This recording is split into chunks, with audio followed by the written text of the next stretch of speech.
She was hired to clean his floors. She was never supposed to look him in the eyes.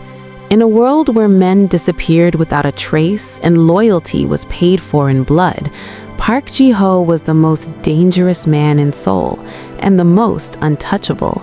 He had built walls thicker than the concrete bunkers beneath his Gangnam penthouse. But the moment the new maid knocked over his ink-black espresso, looked up at him without flinching, and whispered, "I'll replace it," something cracked inside him that no enemy had ever managed to break. She didn't know who he was. That was the most terrifying thing of all. A maid, a mafia boss, and a silence that said everything. If this already has you hooked, like this story, share it with someone who loves a slow burn romance, and subscribe so you don't miss a single chapter. The agency sent her on a Thursday morning, just as the city fog rolled off the Han River. Seo Yuna arrived with a plain gray tote bag, flat shoes, and a resume that listed 3 previous households, all respectable, all boring.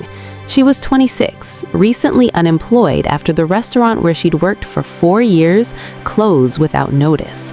Domestic work was temporary, she told herself, just enough to cover rent. The penthouse on the 42nd floor of Haewon Tower was unlike anything she had cleaned before. Black marble floors, walls of glass, sparse furniture that looked more like sculpture than something anyone actually sat in.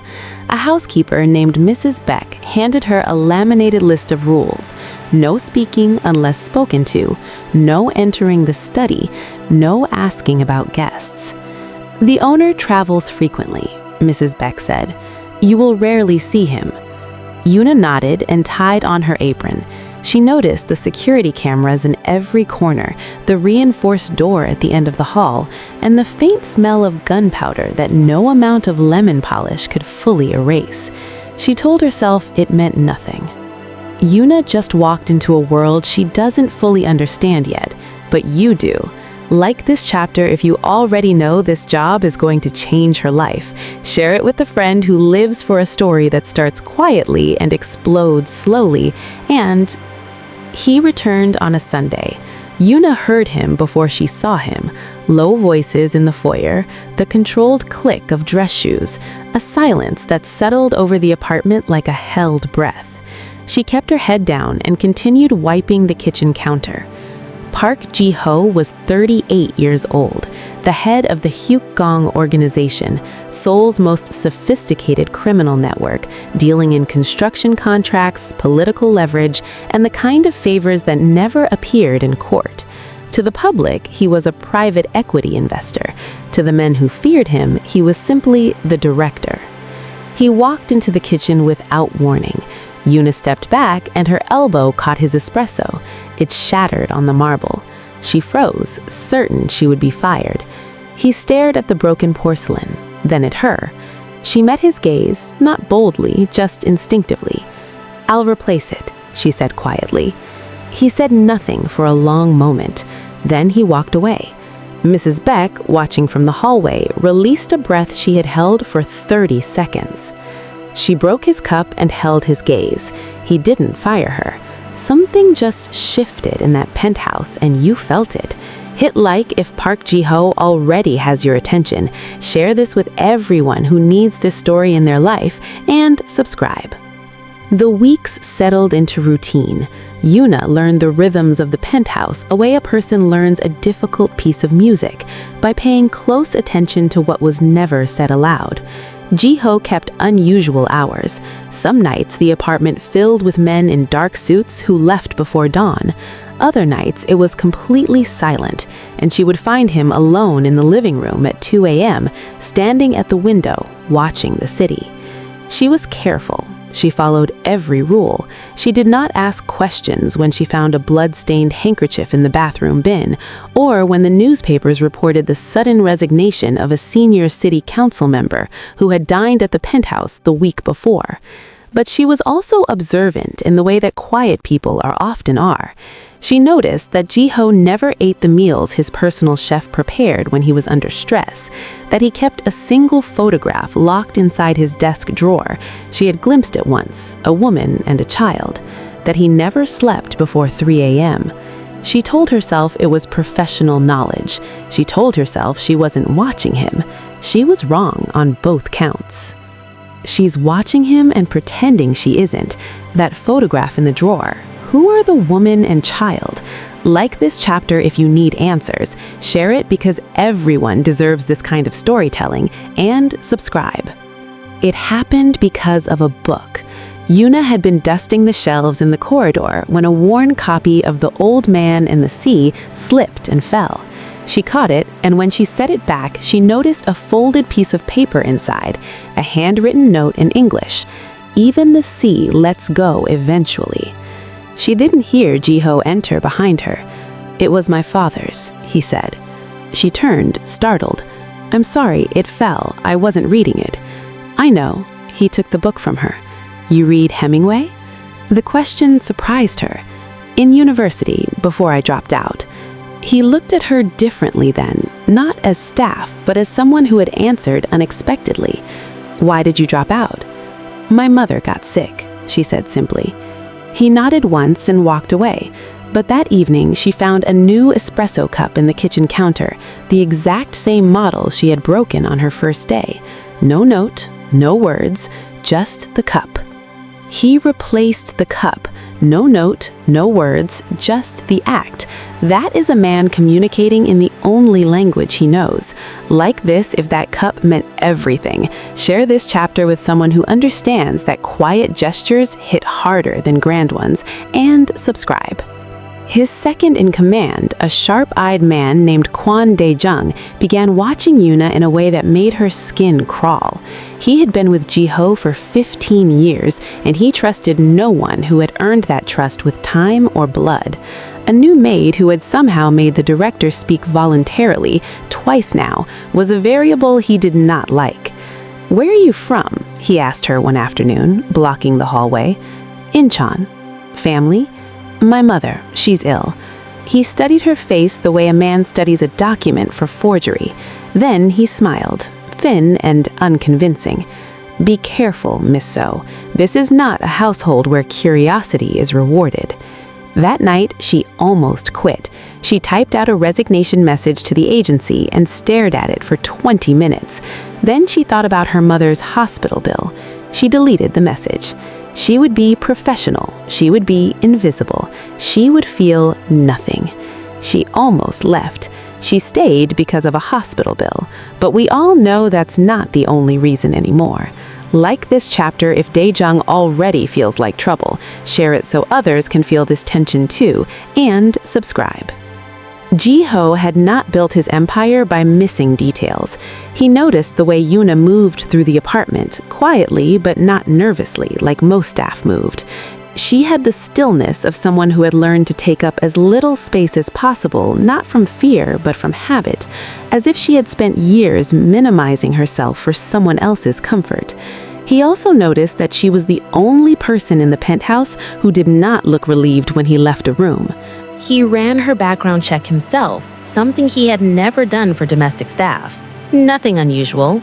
A nursing school dropout, part-time jobs, a sick mother in a mid-tier care facility in Incheon. No debt beyond what was ordinary, no affiliations, no one had sent her. That was more unsettling than if they had, because it meant his interest in her was entirely his own. He stood in his study and considered that fact the way he considered quarterly intelligence reports, methodically, searching for the vulnerability it represented. He found it immediately. He had been alone for 6 years. He ran her background check himself. He found no threat. He found something far more dangerous, his own feelings. Like this if that last line hit you. Share this story with someone who needs to read it right now. And subscribe. The crisis came unexpectedly, as they often do. A late February ice storm shut down half of Seoul. Mrs. Baek could not make it in. The chef called out. Yuna arrived early, before anyone else, and found Ji-ho collapsed against the kitchen island, pale, soaked in sweat, a fever of 39.8. She did not panic. She had spent 2 years caring for her mother. She guided him to his bedroom. He resisted at first, then relented, too weak to argue. She found ibuprofen in the bathroom cabinet, brought a cold compress, and made the only thing her own mother had ever asked for when ill: plain rice porridge with a single egg cracked in at the end. He ate in silence. At some point, she heard him say quietly, "You don't have to stay." "I know," she said. She stayed anyway. By morning, his fever had broken. She was asleep in the chair beside the door. He looked at her for a long time before she woke. When she did, he looked away. He told her she didn't have to stay. She stayed anyway, and he watched her sleep. This story just changed levels. Like this chapter if you felt that shift. Share it because this is the chapter that will get people hooked, and subscribe. The photographs arrived in a plain envelope on Jiho's desk. Someone had been watching. The images were clear and deliberate. Yuna entering the penthouse, Yuna at the window, Yuna beside Jiho in the kitchen the morning of his fever, that one taken through a telephoto lens from the building across the street. There was a note. Even the director has something to lose now. Jiho read 3 times. His face did not change. He called Dae-jung. "Who sent this?" "We're tracing it, possibly the Shin faction. They've been probing for leverage since the port deal fell through." Jiho was quiet. Then, "Move her mother to a better facility, quietly, and put 2 men on the building across the street." Dae-jung stared. "Sir, the correct move is to let her go, remove the variable." "I didn't ask for your strategic assessment." It was the closest thing Jiho would ever make, and both men knew it. He didn't remove the variable. He protected the variable, without saying a word to her. Like this chapter if Jiho just secured his place in your heart despite everything he is. Share this with someone who loves complex characters, and subscribe. Yuna discovered the truth on a Tuesday afternoon in March. She'd been visiting her mother at the care facility, a visit that left her shaken because the facility was suddenly, inexplicably nicer. Her mother's room had been upgraded, new medication had been arranged. The administrator smiled too carefully when Yuna asked who had authorized the changes. She returned to the penthouse and went directly to Mrs. Baek. "The director arranged it," Mrs. Baek said, not meeting her eyes. Yuna stood in the hallway for a long time. Then she walked to Jiho's study, the room she had been forbidden to enter, and knocked. He opened the door. His expression gave nothing away. "Why?" she asked. He looked at her for a moment. "You stayed when you didn't have to." It was not a declaration, but from a man who operated entirely in omission, it was enormous. Yuna understood this. She also understood fully and clearly for the first time that she was already in far deeper than a maid should ever be. You stayed when you didn't have to. 4 words that just rewrote everything. Like this chapter if you had to read that line twice. Share this story. It deserves to be read widely, and subscribe. The Dae-jung came to her directly. He arrived at the service entrance on a morning when Jiho was in a meeting downstairs, and he spoke to her without preamble. "I'm going to leave this position today. I'll have the agency arrange a reference and a generous severance. You will not contact anyone in this household again." Eunice set down the mop. "Did he send you?" "I'm acting in his interests, whether he sees that or not. You have no idea what you're in the middle of. The people who sent those photographs, they will use you, and when they're done, they won't care whether you survive." "I know what he does," she said quietly. "I've known for months." That seemed to surprise him. "Then you understand why you should go." "I understand everything you're saying. That doesn't mean I'm afraid." Dae-jung left without another word, but for the first time in 15 years, he looked uncertain. She looked Dae-jung in the eye, told him she already knew everything, and still refused to leave. Yuna is not who anyone thought she was. Like this if she just became your favorite character. Share this chapter with someone who needs a female lead with a spine of steel, and subscribe. It was raining when Jiho found her on the rooftop terrace at midnight, staring at the city. He had known she was there. The cameras told him everything. He came anyway. They stood side by side without speaking for several minutes. Below them, Seoul blazed in gold and white, indifferent and enormous. "Dae-jung told me what he said to you," Jiho said finally. He was right, she replied. I know. Another silence. The rain was soft, more mist than rain, dampening her hair. Then why are you up here? She asked. He turned to look at her, really look, with none of the careful neutrality he wore like armor everywhere else. Because I wanted to see if you'd still be here. She was. That was the whole answer. He reached out and brushed the rain from her cheek. One brief, deliberate touch. Neither of them moved away. The city hummed far below, unaware that something irreversible had just happened on a rooftop in Gangnam. He came to the rooftop not to send her away, but to see if she was still there. And she was. Like this chapter if that single touch did more than 1,000 dramatic declarations would have. Share this because this is the kind of writing that deserves an audience. And subscribe now. 3 days later, Yuna was taken. It happened outside the care facility in Incheon. 2 men, a black van, and 30 seconds. Professional, no witnesses. Her phone was left on the pavement. Ji-ho received the call at 7:14 a.m. He was in a board meeting. He stood up, ended the meeting without explanation, and walked into the hallway. Dae-jung was already there. Shin faction, they're sending coordinates. How long? They want the port license transferred by Friday, or how long until we have the location? Ji-ho's voice was very quiet. 2 hours, maybe less. Ji-ho straightened his jacket. The men in the hallway, veterans, all of them, watched him with something new on their faces. It was not the focused obedience they gave him in business. It was the older, more complete allegiance of men who understood that their director was now fighting for something personal, and that made him more dangerous than they had ever seen him. He walked out of a board meeting for her without a single word of explanation, and his own men looked at him differently. Like this chapter if you need the rescue scene immediately. Share this with everyone. This story is too good to keep to yourself. And subscribe now. They found her in a warehouse in Gimko, 40 minutes from the city. She had not been harmed. The Shin faction wanted leverage, not tragedy. But she had been there for 11 hours, zip-tied to a chair in the cold, and she was pale and shaking when the door came off its hinges. Ji-ho entered first. She saw his face, not the controlled face of the director, but something stripped of all that, raw in a way that frightened her more than the men who had taken her. He crossed the room and cut the zip ties himself. He checked her wrists, her face. He didn't speak. I'm okay, she said. He exhaled slowly through his nose, the way a man exhales when he has been holding something for 11 hours. Then he removed his jacket and put it around her shoulders without a word. Outside, his men were efficient and quiet. The Shin faction members were no longer a concern. Ji-ho had made 3 phone calls on the way over that had effectively ended their operation before he even arrived at the warehouse. On the ride back, Yuna said, "You didn't have to come yourself."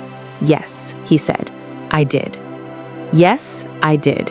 That's it. That's the whole confession. Like this chapter if those 3 words just wrecked you completely. Share this story. Someone in your circle needs to read this today, and subscribe. The conversation happened 4 days later, in the kitchen, at the ordinary hour of 8 a.m. over ordinary coffee. No dramatic setting. That was the thing about real life. The important moments rarely announce themselves. You can't stay on as staff, Ji-ho said. After what happened, it's not safe. I know, she said. And I can't. What I do, what my life is, it doesn't change. I want you to understand that clearly. I'm not asking you to change. Yuna. Her name in his mouth was careful, deliberate. He rarely used it. If you stay in my life, you will always be a target. People will try to use you. I will not always be able to stop them.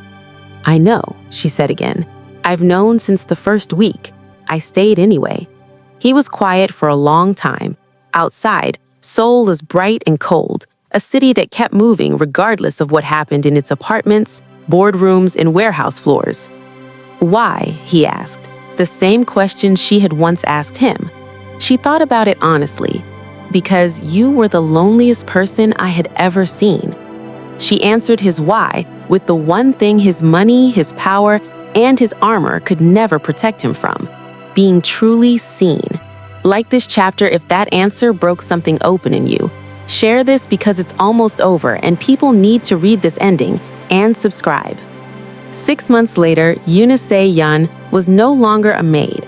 She worked at a small publishing house in Mapo, a job arranged quietly through channels she didn't ask about. She had her own apartment, small, warm, full of secondhand books. Her mother was stable and comfortable. Park Ji-ho came to her apartment on Friday evenings. He always called first, a formality they both understood was not really about permission, but about respect. He came without his security detail, which Dae-jung considered operationally risky, and which Ji-ho considered non-negotiable. They made dinner together. They talked about books mostly, and occasionally about the quiet ways the city was changing. He never talked about work. She never asked. It was not a simple life. There were nights when black cars idled outside her building and she pretended not to notice. There were weeks when he disappeared without explanation, and she held her breath until he returned. The world he moved through was real, and it was dangerous, and she never fully forgot that. But on a Friday evening in late October, standing at her kitchen counter while Ji-ho set the table with the quiet efficiency of a man who had learned to be gentle in a single specific place, she thought about the rules she had been given on her first day. No speaking unless spoken to. She had broken every rule in that building. It had cost her more than she'd expected. It had also given her more than she'd known to want. A maid who refused to be invisible. A mafia boss who did not know he was waiting to be found. If this story moved you, like it, share it everywhere, and subscribe so you are first to watch the next one. Tell us in the comments, did you fall for Ji-ho before the espresso cup? We read every single reply.